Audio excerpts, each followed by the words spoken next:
Pelican of London, and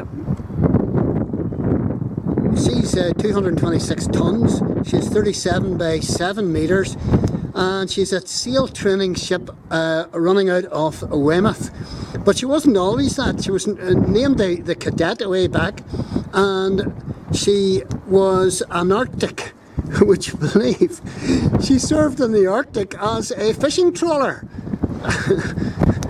Built in 1948, and she was also a coastal trading vessel, and she's now on sale, or she was now on sale in 2012 for the princely sum of £2.75 million.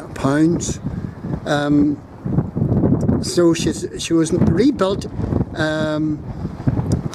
I don't know.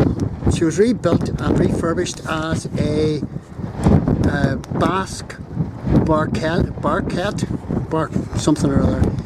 She was originally built in Le Havre.